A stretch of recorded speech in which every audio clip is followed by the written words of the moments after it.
सबसे मेरा दायित्व जो है वो है देश की, जो कि मैं बिल्कुल बॉर्डर।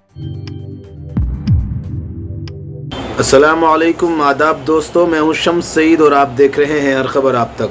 दोस्तों, आपको पता है कि जम्मू कश्मीर में जब से पहलगाम में हमला हुआ है, लगातार हमारी फ़ौज वहां पर मुसलसल जद्दोजहद कर रही है और उन आतंकवादियों को तलाश रही है जिन्होंने ये दुर्दायक घटना को अंजाम दिया था और ये आतंकवादी हमला किया था। इसी ताल्लुक़ से दोस्तों आपको पता है कि पूरे कश्मीर में इस तरह का सेंसिटिव इशू होता है और लगातार फ़ौज वहाँ पर अलर्ट रहती है। आपको बता दें कि झांटू अली शेख एक और फौजी हैं जो वेस्ट बंगाल के रहने वाले हैं, उनका वो शहीद हो गए आतंकवादियों के खिलाफ जद्दोजहद करते हुए और लड़ाई लड़ते हुए। उसी के ताल्लुक से वहाँ पर फौजी अफसरान पहुँचे हैं, उनको आखिरी उनके रसूमात को अदा करने के लिए। वहाँ पर एक फ़ौजी का जो बयान है, फ़ौजी अफसर का जो बयान है, उसने सबके रूंगटे खड़े कर दिए हैं। आप ये बयान सुनिए, उसके बाद इसके बारे में मज़ीद आपको तफसीलात बताते हैं। ये वेस्ट बंगाल के रहने वाले हैं। जब उनके पैतृक गाँव, आबाई गाँव जब वो पहुँचे हैं तो वहाँ उन्होंने मजमे को खिताब किया है और सीधे तौर पर उन्होंने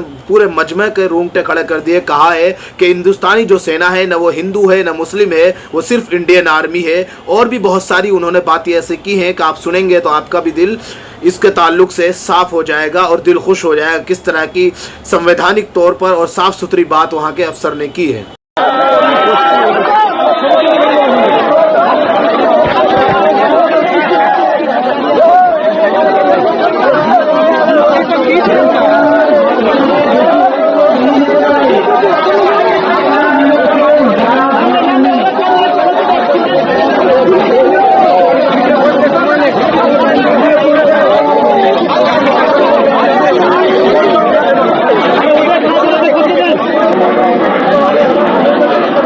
इस सैनिक का ना तो कोई धर्म होता है ना तो कोई जात होता है। आपने कभी नहीं सुना होगा भारतीय सेना, नाम सुना होगा इंडियन आर्मी, इसमें दम है। बोल के देखा दे भारतीय सेना हिंदू है, बोल के देखा दे भारतीय सेना मुस्लिम है। भारतीय सेना एक ऐसे संस्था है जिसमें हिंदू, मुस्लिम, सिख, ईसाई, जैन, पारसी एक ही थाली में खाता है, एक ही बर्तन में खाना बनता है। अगर भाईचारा देखना है फौज में आ जाओ, फौज में भर्ती आओ। हाय आज दुनिया में नहीं रहा, इसकी जगह कोई छुआ नहीं कर सकता। इसकी जो भरपाई, इसकी जो फैमिली, इसकी जो बच्चे की भरपाई कोई नहीं कर सकता। लेकिन उससे ज्यादा, सबसे ज्यादा गर्व है जो मेरा भाई इस देश के लिए, इस देश की जनता के लिए अपनी जान को आहुति दिया होगा। आपने बहुत सुना होगा, न्यूज़ में, चैनल में देखा होगा, कश्मीर में पहलगाम में हिंदुओं को चुन चुन के मारा गया। उसी हिंदू भाइयों का बदली लेने के लिए मेरे भाई झांटू अली शेख, जब उसको सूचना मिला बजरंगगंज की वादियों में, जंगलों में दुश्मन छुपा हुआ है, भाई को ऑर्डर मिला। भाई ने एक टुकड़ी, छोटा सा टुकड़ी जिसको इन्फेंट्री में बोलता सेक्शन, जिसमें 10-15 का टुकड़ी होता, भाई का रैंक था हवलदार, पुलिस सेक्शन का कमांडर होता है, जो भी कमांडर हमेशा लीड नहीं करता, वो गाइड करता है। लेकिन मेरे भाई साल को किसी को समझने की जरूरत नहीं है, तो मेरा भाई कितनी निर्भीक था, कितनी नादा निडर था, कितनी इसके अंदर हौसला था, उसने अपना जान की परवाह करते हुए सबसे आगे लीडिंग किया। बाकी ऊपर वाले के जो मंजूर था वही हुआ। सबसे मेरा दायित्व जो है वो है देश की, जो कि मैं बिल्कुल बॉर्डर में तैनात था, जो कि भाई अचानक डेथ हुआ, सर्वोच्च को बलिदान दिया। सीओ बोला ठीक है साहब, आप पहले घर देख के आओ, उसके बाद फिर आ जाओ, पहले भाई को निपटा के आ जाओ, उसके बाद हो जाऊंगा। मेरा सर्वोच्च हमेशा क्या है, मेरा देश है, सबसे पहले मेरा देश है, उसके बाद मेरा परिवार। तो आपने ये वीडियो देखी तो आपको अंदाजा हो गया होगा किस तरह से गूज़बम्प्स पैदा करने वाली ये स्पीच थी और तकरीर थी। अब आपको सबसे अहम और महत्वपूर्ण बात ये बता देते हैं कि जो शहीद हुए हैं जन्नतुल शेख, उन्हीं के बड़े भाई रफ़ीकुल शेख जो इस आर्मी में ही हैं, ऑफिसर हैं, उन्हीं की ये स्पीच है। आप देखिए ऐसे वक्त में जब जिसका भाई शहीद हुआ हो और वो भी छोटा भाई शहीद हुआ हो, उस वक्त में ऐसी स्पीच देना हर किसी के हिम्मत की बात नहीं है। ये जो स्पीच के एक एक वर्ड्स हैं, एक एक लफ्ज़ हैं, ये अपना आप में बहुत महत्वपूर्ण है और आपके रोंगटे खड़े कर देते हैं। अब आपको बता दें दोस्तों कि जिस तरह के आपने इस स्पीच के बाद देखा कि परिवार का रो रो कर बुरा हाल है और भाई की स्पीच ने अच्छों को के रोंगटे खड़े कर दिए, वहीं इनके जो पिताजी हैं उनका साफ तौर पर कहना है कि मुझे गर्व है कि मेरा बेटा देश के लिए शहीद हो गया। और फिर कुछ लोग इस तरह के भी होते हैं जो किसी को धर्म और जाति देखकर उनको परेशान करते हैं, प्रताड़ना करते हैं। और कुछ लोग ऐसे भी होते हैं जिनको आपने देखा होगा कि पिछले दिनों आतंकवादियों ने धर्म और जाति पूछकर किसी की जान ले ली, किसी का भाई खो दिया, किसी ने अपना बेटा खो दिया। अभी दोस्तों जहां जो पहलगाम कश्मीर में जिस तरह के लोग वहां से जान बचाकर भागे थे और जान उन्होंने अपनी बचाई थी, जो वहां पर उस आतंकवादी हमले से पीड़ित थे, और उनमें से जो कुछ लोग बच गए थे, उन्होंने एक इंटरव्यू दिया है कि किस तरह से उन्होंने वो इंटरव्यू देते हुए आप दीदा हो गए और उनकी आंखें भर आई। उन्होंने साफ तौर पर कहा कि अगर मुसलमान ना बचाते, अगर कश्मीरी मुस्लिम हमें ना बचाते, तो शायद हम भी वो जो लोग 26 लोग जो इस दुनिया में अब नहीं हैं, जिनके आतंकवादियों ने जान ली थी, उनके साथ हम भी शायद इस दुनिया से जा चुके होते। ये इंटरव्यू है, ज़रा आप ये सुनिए और ख़ुद अंदाज़ा कीजिए कि न किसी नफ़रत की जात होती है, न किसी आतंकवाद की जात होती है, न किसी दहशतगर्द की और दहशतगर्दों की जात होती है। सिर्फ़ और सिर्फ जिसका जो कर्म है वो शख्स बुरा है, वो बंदा बुरा है, वो इंसान बुरा है, ना कि कोई किसी का धर्म बुरा है और ना किसी की ज़ात बुरी है।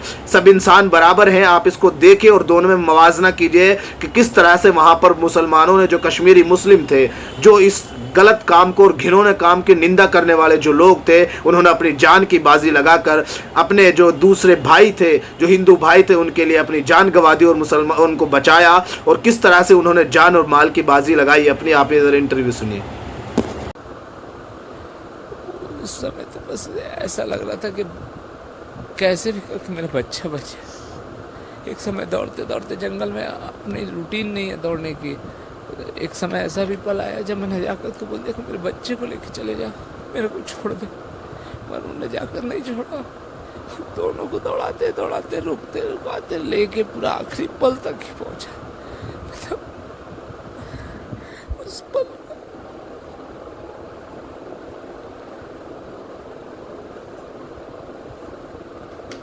उस पल को तो याद करता हूँ तो दिल कांप जाता है। मेरा बच्चा मेरे को बोलता था, पापा पानी पी लो, टेंशन मत लो, मत रो।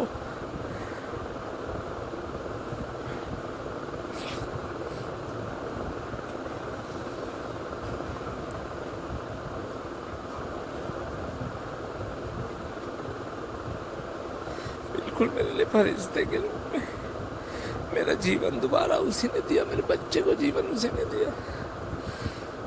शायद न जाकर नहीं होता तो आज हम भी नहीं हो पाते। जब हम ही नहीं हो पाते तो बच्चा कैसे होता। मतलब उसने वो जिस जंगल से, जिस रास्ते से, जिस 45 मिनट को दूरी पार किया, शायद जीवन काल में 4 लोग भी उसको पार ना कर पाए साथ मिलकर। मगर वो दौड़ता रहा, लेके भागता रहा, हिम्मत देते देते देते देते तक ले आया।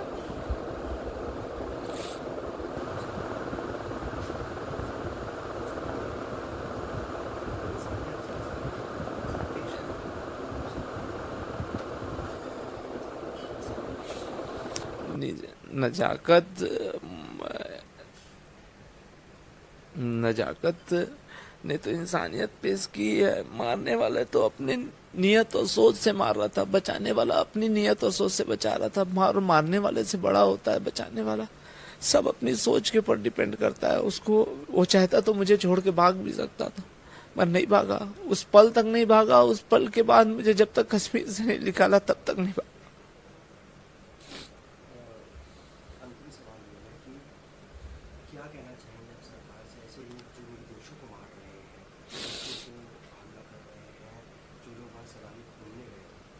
मैं सरकार से सबसे पहले तो उन लोग के लिए बोलूँगा जो लोग अपनी जान जोखिम में डाल के दूसरों की मदद करते हैं। सरकार को उनकी सेफ्टी और उनके लिए कुछ सोचना चाहिए। और जो लोग इस टाइप की हरकत करते हैं, आतंकवादी हों चाहे किसी प्रकार के लोग हों, उनको कड़ा जवाब देना चाहिए। जब वो 4 लोग हम जैसे आम आदमी को डरा सकते हैं तो सरकार के पास तो सब कुछ सुविधा है। सरकार क्यों नहीं बड़ा एक्शन ले रही है? सरकार के पास हर टेक्नोलॉजी है।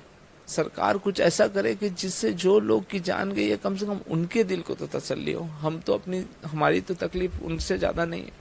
हम तो जो झेले मगर जिनके प्राण चले गए, जिनके अपने चले गए, उनको तसल्ली कब देगी सरकार?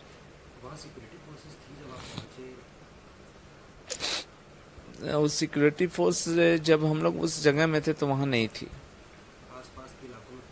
पुलिस आर्मी बाकी चप्पे रोड में चप्पे में थे उस जगह पे। मेरे साथ हम लोग 4 फैमिली के थे और 3 बच्चे, 8 मेंबर्स थे कपल मिला के, 3 बच्चे थे। थोड़ी भाभी को मेरे फ्रेंड की मिसेज हैं, उनको थोड़ी चोट आई है हाथ में। उन लोग भी काफ़ी हम जब उनको छोड़ के मैं अपने बच्चे की जान बचा के वहाँ से भागा तो वो दोनों छूट गए थे। फिर उन लोग ने भी 10 मिनट बाद हिम्मत बांधी, क्योंकि मेरी मिसेज ने तो हिम्मत भी छोड़ दी थी कि अब मैं नहीं भागूंगी।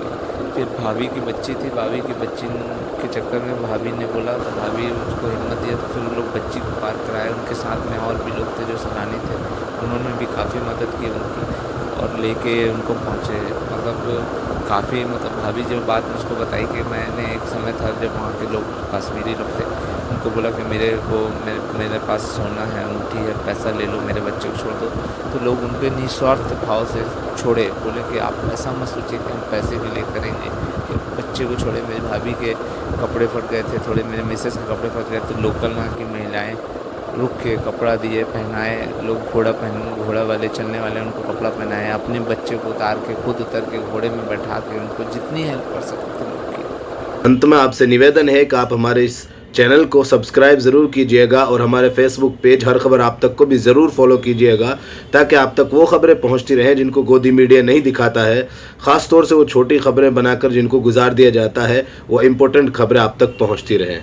फिलहाल इन तस्वीरों में इतना ही। आगे फिर मुलाकात होगी आपसे किसी ऐसी ही खबर के साथ। तब तक के लिए जय हिंद, धन्यवाद दोस्तों।